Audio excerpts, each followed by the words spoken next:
There seems to be a very close connection between our times and those taking place over 2,000 years ago. Let me read some words written in a newsletter this week from John Owen, the pastor of the Wayside Chapel in Sydney's King's Cross. Easter is meant to be a season of hope. The 40 days of preparation that the church calls Lent is meant to be a preparation for change, a preparation to be surprised by a message that love is born through pain and that love conquers all.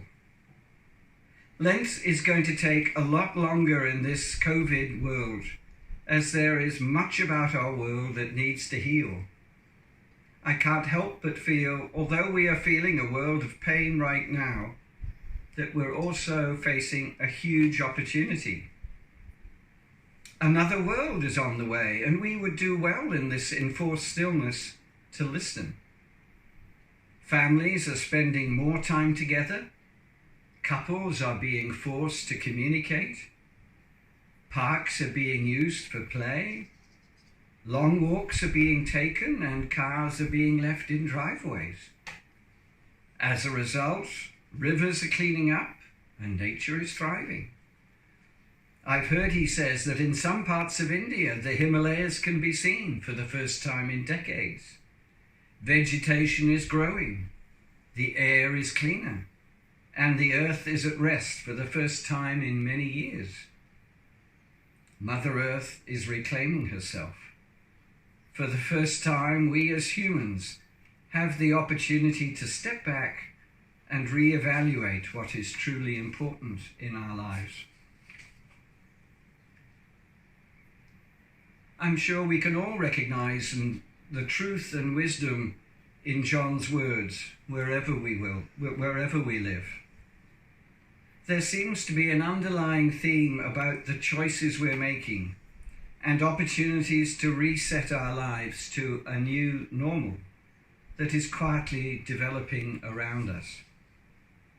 One that is very different to our present paradigm that emphasizes economic growth, inequality, greed, hate, selfishness, and environmental plundering.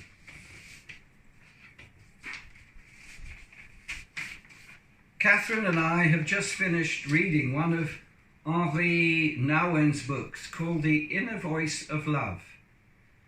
It offers some fresh insights, which we would like to share with you now. You are constantly facing choices. The question is whether you choose for God or for your own doubting self. You know what the right choice is, but your emotions, passions, and feelings keep suggesting you choose the self-rejecting way.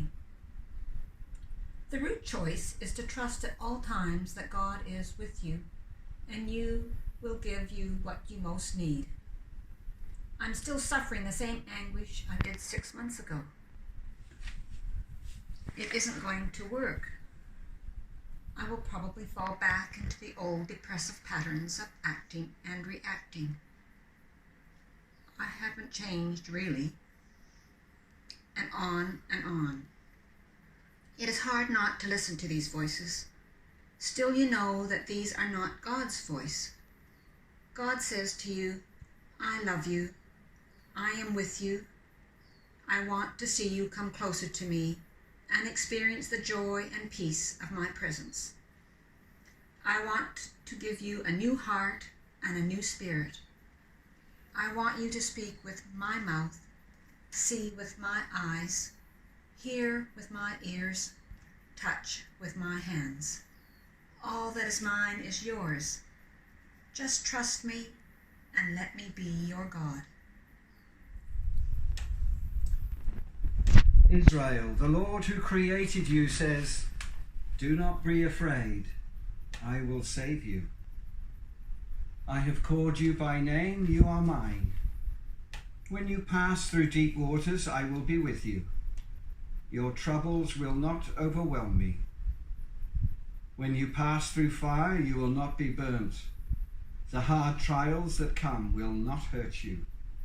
for I am the Lord your God. Making choices, letting go fear, resetting to listen more closely to God's voice within, and following gospel ways that we can all catch a glimpse of every day.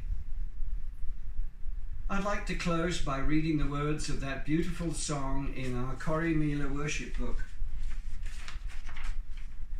that spoke deeply to me when I was working at the Croi Centre some 35 years ago.